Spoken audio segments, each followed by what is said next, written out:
Hi, this is Dr. Alicia Griffith for the Ignite certification, coaching certification. I was going to say communication. I wanted to get in to speak about the 5 clients that I use for this project. So the first one I'm going to speak about, her name is Ashley, and she is a recovering substance abuse user.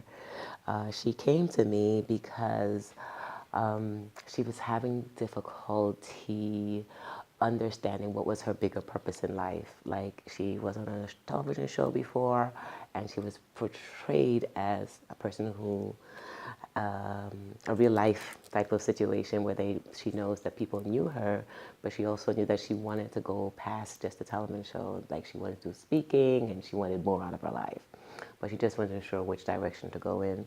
So one of the things that I wanted to do was start by shifting and empowering her language. So that was one of the tools that we spoke about in the class, where we moved from her saying that, I should and I need to and I have to, and now shifting it and changing it to I want to. So she could begin to feel more empowered with herself. Moving from getting stuck with the why things may have happened, and now go into the how things happened, and using the examples of how things have happened to help others, how the process that she went through, using that to help others in her speaking assignments. The key for me really was for her to start working on her inner self. So we did a lot of different strategies, but we had to start off with words. That's just an area where I always try to focus on with the terms of the words that they're using. So that's one of the strategies that I used. What were my questions, and what was exciting about it? It was exciting because from the beginning of the conversation towards the end of the conversation, I can begin to see her actually shifting the way that she spoke. So that was exciting because she started to really connect with her words. So definitely a great experience. My second person that I would like to speak about, her name is Lisa, and she's an autism mom, because I do coaches for autism moms to help them when they're communicating with their children. So what I did with her, because she had to deal with trying to figure out, she had a challenge of trying to figure out how can she get her child to calm down during certain situations, and I actually demonstrated to her and spoke to her using my son as an example, giving examples, letting her know about the matching and the mirroring process, knowing that if we want them to do certain things, we have to mirror the way that we want them to do. So if we want them to use certain language and tonality and rhythm and pattern, then we model that to them and they will begin to match it. I also link that with pacing, noticing that sometimes when as parents we get a little flustered and we get a little overexcited, and as we're getting overexcited with the things that they're doing, our children begin to get just as overexcited, and then you're wondering, well, why are they acting this way? Well, because they are coming up to your pace. So what I always try to explain to her is switch your pace. Like, first you have to deal with yourself and become more in control of pacing yourself with the way you want to bring him, and then slowly he will begin to pace himself and slowly come to meet you at that place. So that was super cool. What was challenging for her, or challenging for me at this process, was the fact that she initially didn't understand the concept of the pacing and the matching. She felt that this is how she was, and I said, okay, well, let's give it a try. And that's why I began to demonstrate to her how it worked with Zachary and I, how when I did this, he would come and meet me to this level, and she began to see that with an actual visual representation of what we did. So that was super cool because he was able to be part of that process. The third person I have, her name is Danielle, and she actually came after me because she just received this managerial position, a supervisory position that she wanted for so long. So now she has this position and she is scared out of her wits. She says the staff wasn't really respecting her in that area, and she was getting so frustrated. She began to lose her own ability to even communicate with others. So we actually had to use this time to really get to leverage so she can start talking about the pain points of the whole situation, so that she can start noticing that what was holding her back was the fact that she felt like she was not enough in this situation. At first, she was totally against the whole concept of coaching, and the whole stigma behind coaching and needing help and something's wrong. So as she was beginning to speak to me, and she was beginning to get more comfortable with me, I asked for permission. Do I have permission to coach you at this time? And I was surprised when she said yes. She said yes. Then she actually said that she was ready for us to move on to our next stage of actually hiring me as her coach. So super excited because that's a huge step for her. She's just been going through a lot of these things on her own, not having a place where she can actually sit down and come to, and have the support and accountability of finding strategies of how she is going to work with her team. So a lot of different strategies. We definitely worked there. We definitely spoke a little bit about some simple strategy change, and her understanding what is the choice that she is making during these certain times and how she's judging herself, and how we can change that choice, and become more proactive, or more responsible of where she is and where she's going to. And then anchoring that to an actual visual representation in her life of how she can use that in the office, and then being consistent with it. So that was fresh, so she's out there testing it out, and we'll know in another 2 weeks when we meet again, how is that going. The fourth person is Trakina. When we met, totally at that lost, confused stage. She's done so many different things in her life, but she didn't know which direction she wanted to go in. She's pretty much one of my younger people that I spoke to, and she was beginning to feel less secure as a person. She was beginning to really doubt her seriousness of what is it that she wanted to do.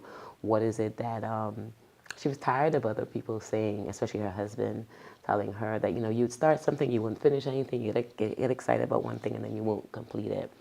So what I really wanted to do for her time was I really wanted to work on new outcomes for her. I wanted to work on her clarity of the situation, on how we can start working on her certainty of where it is that she wanted to go, to start having her at a place where she can talk about clearly what it is that she wanted for herself, without the negative chatter in her ears, and using her own language. So it was really cool to see her stepping up into the plate, getting really clear where she wanted to go. You can see the certainty increase, the boldness increase. She actually felt like she was going to complete something because she now was given the action steps towards, she was now able to create the action steps and have the accountability towards meeting completion. So she got excited with those terms of commitment of where she was wanted to go. The last one, and I'm trying to stick within the time, is Glacina. And this one was a really tough one for me because when she came in, I knew her from the past, and she was such a positive person, always upbeat. She was a security guard at one of the schools that I went into. And when I saw her, she was just like disheveled. She was having anxiety. She was going through bouts of depression.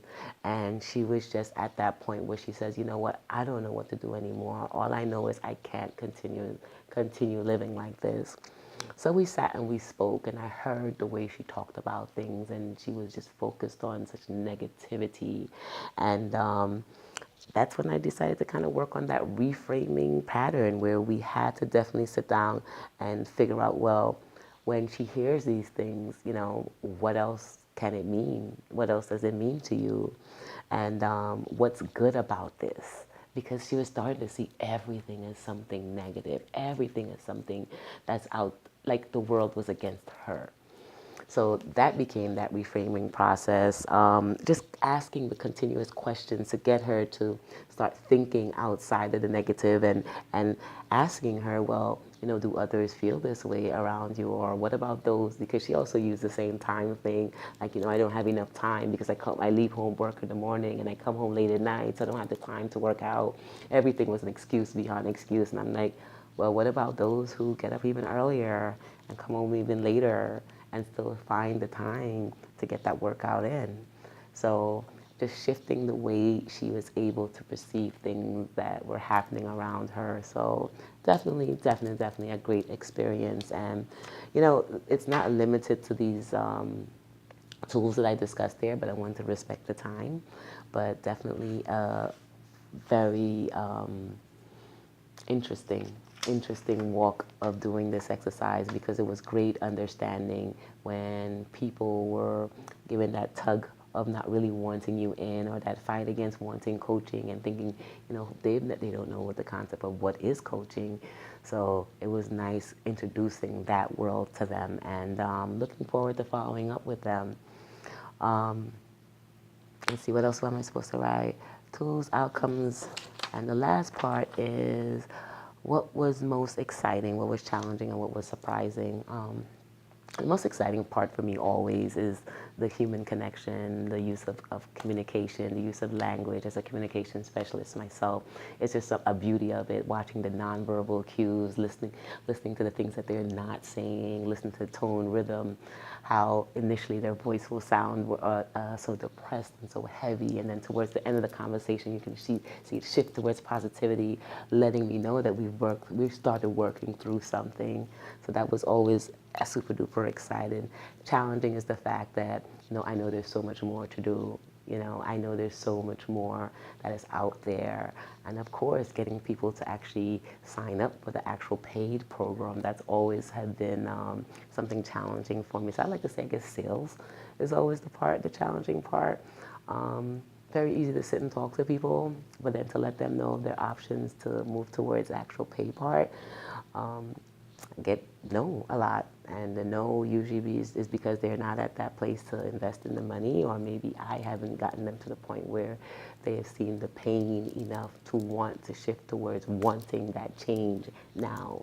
So I'm still working on that, still a work in progress in that. And any questions to you?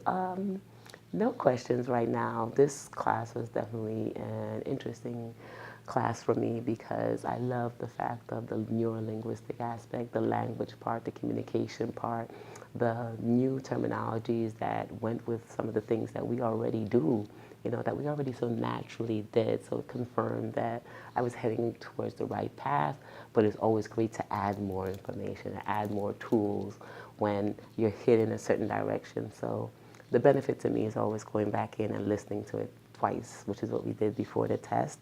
The benefit to me is always having that accountability partner that we can practice certain of the techniques. I may not have made all of the classes live, but it was definitely wonderful for the ones that I did make, and then for the ones I was able to replay every single one of them, so I'm super proud of myself. So definitely a pleasure, and thank you very much for the opportunity for this class. Bye. It's Alicia Griffith, in case you didn't get the name at the beginning. Bye.